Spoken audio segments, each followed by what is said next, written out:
How's it going, everyone? It's Sam. 5 years ago, I started writing in this notebook right here. And I started writing down financial goals. I started jotting down thoughts, going through math, figuring out how I could best set up myself and my future family. And I definitely made some mistakes. I also was right on about a few things that, looking back now, felt like I was a little bit wise at the time. But I want to go through what I learned because I was just reading this for the first time in, I don't know, over a year, maybe even longer than that. And there's some really interesting things that I think you can relate to and maybe learn from. If you don't mind, hit subscribe, turn on the bell notification underneath the video so you can see future videos just like this. If you want to trade crypto, I talk about crypto a lot on the channel. There is a link to Margex underneath the video. You can start trading in just a few minutes. Make sure that you understand what you're doing, though, before you get started using leverage. Now, I just wanted to go through and look at maybe writing down some new goals for this year. Look at what my goals were for this year, because I did write them down about a year ago. And I just was flipping through these pages in this notebook, and some of the stuff kind of blew me away. And I know everyone says this, but my goals were way too big the first year. I overestimated what I could do in the first year, and I underestimated what I could do 5 years later. That's kind of a common quote, but it's very true. And I understand exponential growth. I do. But at first, it was harder for me than I thought. And then later on, it's been easier. Not that things are super easy, but I'm making much more than I expected to 5 years ago. Now, I'll show you an example, right?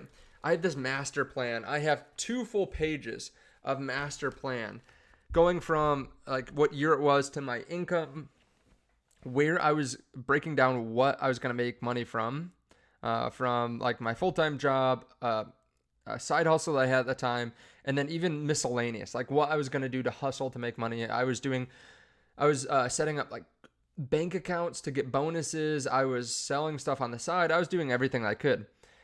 And then I broke down my liabilities. I broke down all my assets, and then how much I'd spend each year. And believe me, my budget was very small back then. I thought I could spend a very small amount. Obviously, that's ballooned as I've gotten a wife and moved into a house and that kind of stuff. But I was going to live on a shoestring budget. Now, at the time, I was actually living at home with my family after I graduated college, and I was spending maybe $400 a month, maybe. I was not doing anything outside of going on a few select dates, but most of the time, my then girlfriend and I were just eating dinner at our parents' house and like kind of sponging off them because they were nice enough to have us at home. But that was my year one. And I assumed I was going to be able to make $70,000. Now, to be clear, I don't think I came close to that. I think I was closer to $50,000, and that was after hustling and working very hard. 5 years later is where I'm actually at now. I'm around the 5-year mark. And actually, I said that I wanted to have a child around this age. And yeah, we're going to have a child here in a couple months. So that is awesome. Good timing on that by me. But I said that I'd make 6 figures, basically 6 figures. Now, I also said that I'd spend just $25,000. I was going to live basically like a hermit, right? This doesn't really account for my wife either. I think I was just accounting for my spending because I'd assume that she'd have income and that kind of thing. First of all, I've beaten that. I've made much more than 6 figures this year. And also, I've spent way more than $25,000. I didn't account for COVID. Somehow, I missed that, right? But I just want to get back to the fact that my goals were much too high in year one. I thought that I could make money much faster. And I still assumed that I'd be able to grow at a 15 to 20% revenue growth rate throughout the years. But it's been much faster than that. And it's very volatile. I've had my income go down 60% from one year to the next, from 2022 to 2023, I believe it was. 2023 was, beginning of the accumulation phase or beginning of the very beginning of the bull market. Like, business was not great during that time. But yet, it's gone up this year, and I definitely underestimated what I could do in this time. Again, it's exactly what people say. You underestimate what you can do in 10 years. I would suggest, by the way, before I get on to the next thing that I've learned, write this stuff down too. Like, what is your master plan? I have this master plan written out, 2 pages of it. And then I give goals throughout the time. I give my thoughts. It's basically like financial journaling, right? Hitting different goals. And whenever I set the goals early on, I was smashing them. Now, something that I thought was pretty wise that I said in here, not to pat myself on the back too much, is velocity doesn't matter. Acceleration does. And I'll explain what that is in a second, but let me know what you're drinking down below in the comment section. I have a Samuel Adams here. It's a nice fall beer. I also have some water. Let me know what you're drinking down below in the comment section if you've made it this far in the video. It will give me an idea that you've made it this far. So velocity doesn't matter, acceleration does. And what I was saying there is, like, when you come into thinking about your finances, when you start focusing on it more, it can be a little bit depressing because you realize, I have been horrible with money. I've been horrible with life planning. That's how I felt. I had 6 figures of debt and I was making $36,000 a year. Just my interest alone before tax was 20% of what I was making. That's before tax. So it was really like a fourth of what I was going to make is just tax on going to college, and I didn't even have a good job from it. So it can be really hard when you focus in on your finances. So what I said there was acceleration is what matters, not velocity. So yes, I'm coming in at a worse point than most people. But what matters here is acceleration. I'm young. What matters is that I'm changing things very quickly.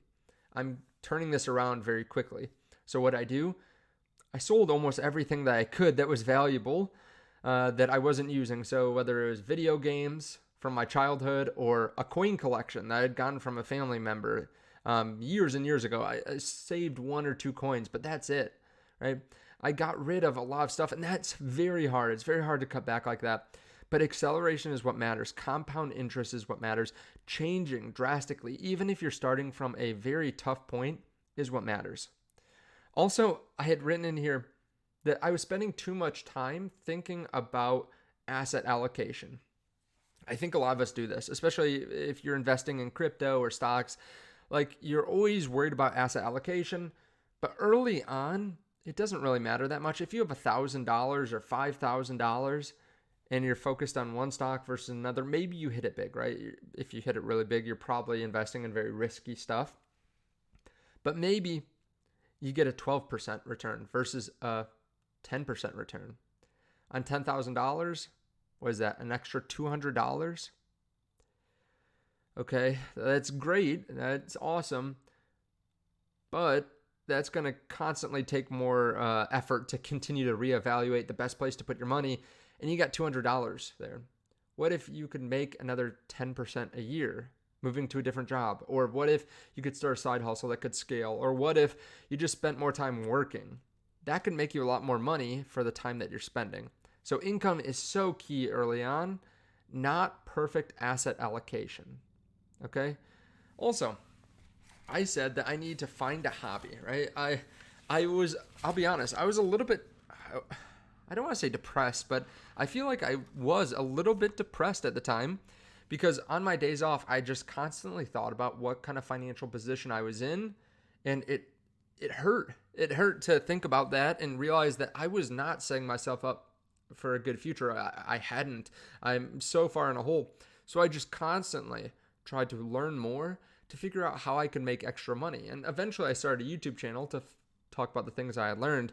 But some of my keys to find a new hobby, because I needed something to do with my time on my days off. Sometimes I didn't have work that I could go do. So sitting at home by myself, I needed to find something that could be beneficial to me. So I said, I need to make something. First of all, I have to make something, because otherwise you either make something or you consume something, right? You either consume media, social media, games, or TV, drinks, or you make something. You're spending your time building something, creating something.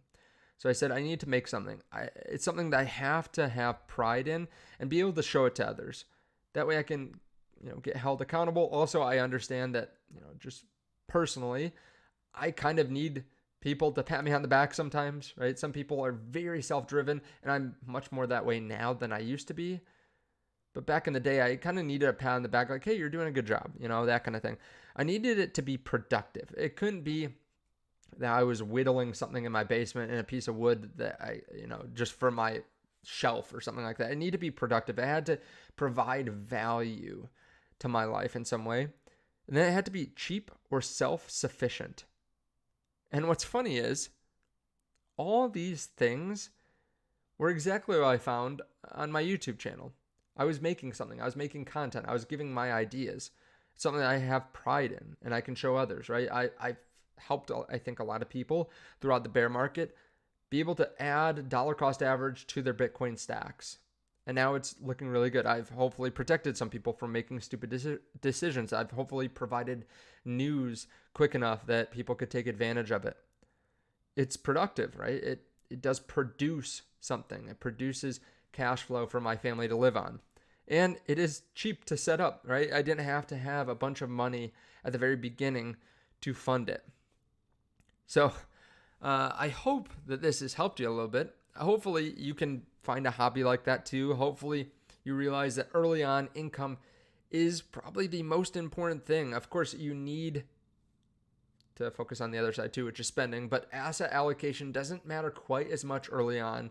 Again, unless you get something that outperforms drastically, maybe Bitcoin does that 50% a year, but still, if you have $100, you should not be spending all your time focusing on Bitcoin. Like if you like Bitcoin, great, put some money in Bitcoin, then go work more, right? Velocity doesn't matter early on, acceleration does. Now, velocity kind of matters, right? If you just started making $100,000 a year and had no debt, that would be substantial, but you can't really fix that early on when you start to worry about your finances. And then also set bigger goals for down the road. Figure out how to get there. Follow that growth curve. You're not going to progress linearly. You're going to accelerate over time. You're going to have probably a blow off top where you're just scaling like crazy. And I just manage risk, right? Manage risk while you're doing that. Make sure that if you get the golden ticket, that you don't go too leveraged to make it a second golden ticket, right? Like if you're a lottery winner, if you've done something really well and you have a lot of capital, don't continue investing in the lottery. Don't continue going for those long run ball or those home runs. Like just take it easy. In this bull run, when we make a lot of money, okay, take it easy. Take a couple weeks off, just recoup. You don't have to keep on reinvesting and reinvesting and reinvesting. You can just sit back, relax, think about how much you've made, think about how important it is to your future, and then try to make a wise decision with that capital. Thank you so much for watching. I really do appreciate it. A bit of a different video. Let me know your thoughts though underneath, and I'll see you in the next one.